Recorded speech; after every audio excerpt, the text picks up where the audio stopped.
Alright guys, we got another zero death game. This game was epic. I was concentrating. I was doing work in this game, guys. We're gonna analyze my gameplay to, show why I had zero deaths in here and exactly what I was doing right. Why and we actually won this game. It was great. It was really close.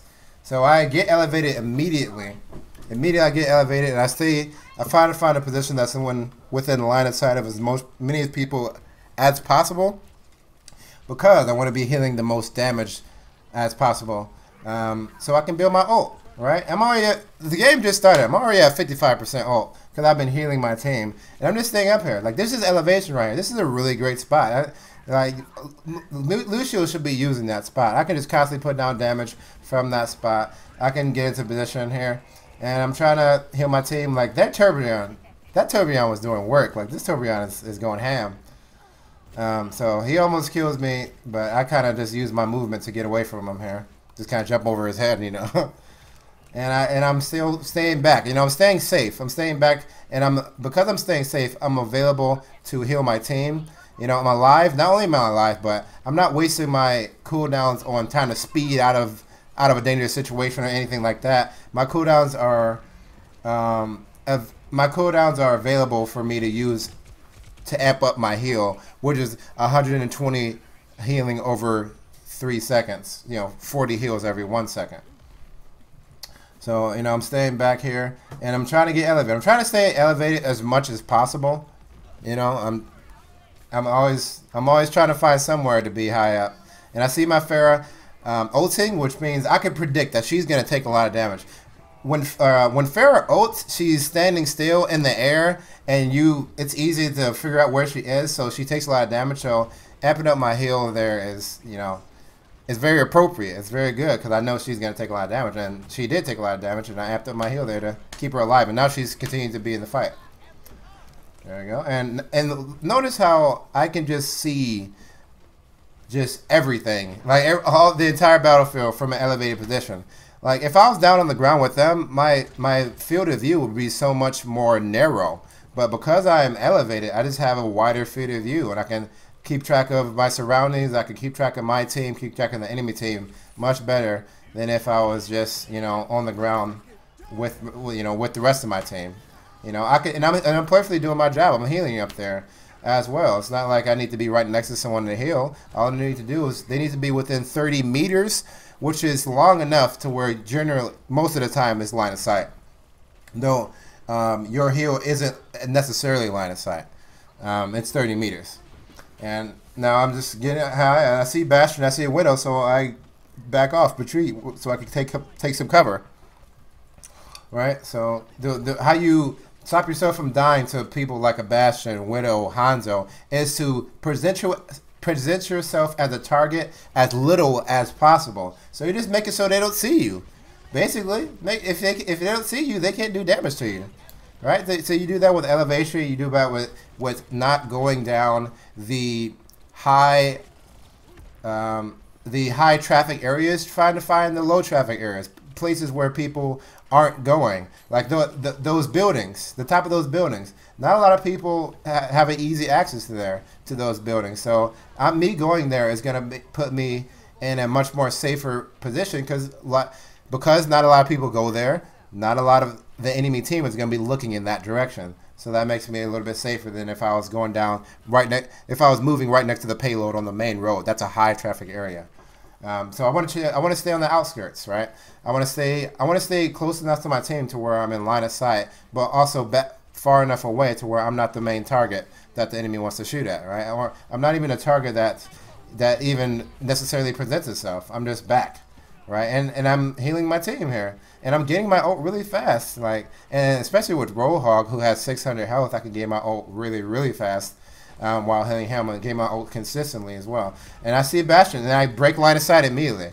I find a way to break line of sight. I got my ult. I stayed alive, so now I'm still helping my team push the payload instead of trying to kill him. Instead of trying to go one-on-one, I use my movement. I use positioning. So I didn't even need to use a speed buff there. I just dropped down, and I kept healing, right? So, and I'm constantly looking around for my teammates. So the point is forward, but I'm looking backwards to actually heal my team, to see what the position of my team is, so I can best support them. You always want to be aware of the enemy's position and your team's position, so you can best support them. Right here. Now I need to not be on the ground. So that ramp right there, that's a really bad way for me to go, because it's like it goes up elevated. So even if I'm sliding on the walls, I'm basically on the ground. So I want to take the side pass, to gain some elevation. There you go. I'm healing my team, supporting my team while I'm not actually on the point. I found another elevated position to be at, and that's where I am. And I heard that the enemy Genji was ulting, so I countered his ult with my ult, because my ult was available to use, because I've been healing and not dying. I've been doing the things you need to do in order to build your ult quickly. So we've been moving forward here. And there's a Bastion ult, and what do? I break line of sight immediately. I know that Bastion ult generally lasts like 10 seconds, so I stay at a line of sight for 10 seconds just to make sure I don't get one shot by a missile, right? Because his missile can one shot me if it's close enough to my character.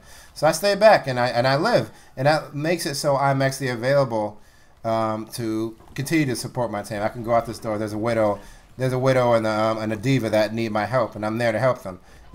Right there. If I was dead, I wouldn't be able to heal her right now, but I'm there to heal her, so she lives. She can get back in the combat. You see, like, she was backing off, but I healed her, so she was able to run right back into combat and get into a sniping position. Right? That's what I mean by keeping your team in combat, keeping them doing damage, keeping them generating their ultimates.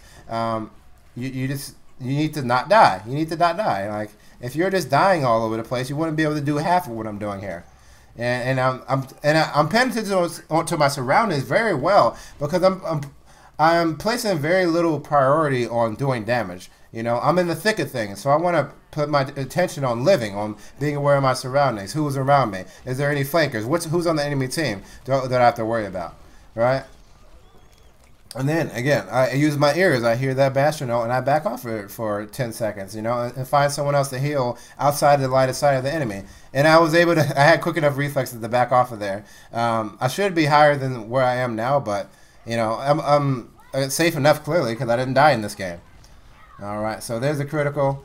There's a critical Pharah, and I stopped doing damage to go heal my Pharah. Now Pharah kind of breaks line of sight me. I couldn't get to her because I don't have the best elevation skills with Lucio, but I have decent elevation skills with Lucio, and I have superior strategy. And there we go. I was able to drop down a very key ult. One health because of that soldier ultimate. If I didn't ult there, if I didn't have my ult, I'd be dead. My team would be dead. But I had my ult because I was doing my job the entire game. I was healing. I was not dying. I was prioritizing being aware of the enemy position so I can not die. And I don't need to throw down a bunch of damage in order to do my job. In fact, that actually hinders me in doing my job, because trying to kill someone narrows my vision. It makes me less aware of my surroundings, and that's going to get me killed a lot. Right? So I'm staying back. I'm supporting my team from this room. Right?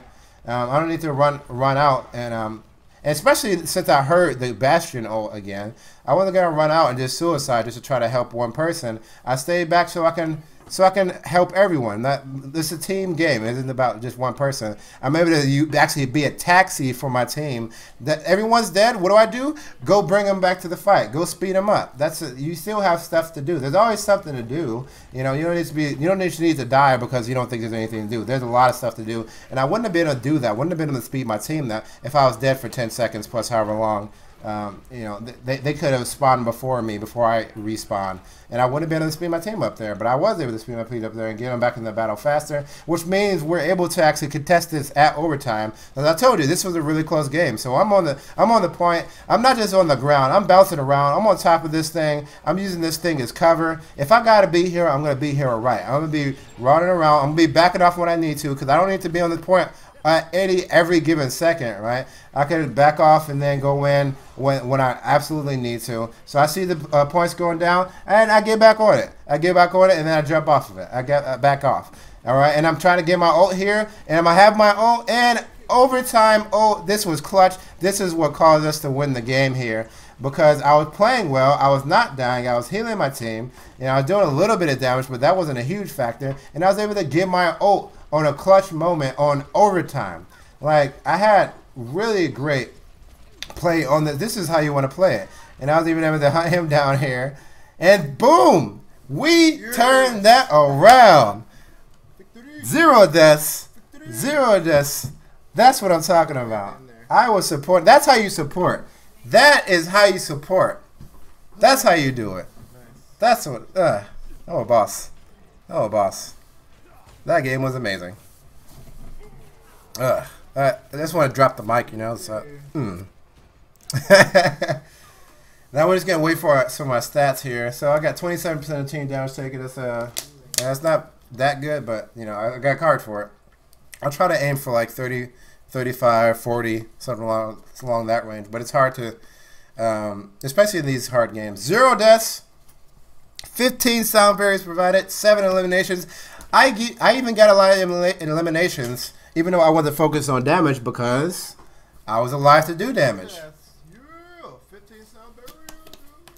That's what I'm talking about. 0 deaths game. That's how you play Lucio. You play him as a support, not a pseudo assault, right? Not like you try to play a Genji or something. You play your Lucio as a support. If you're gonna pick a support, play a support.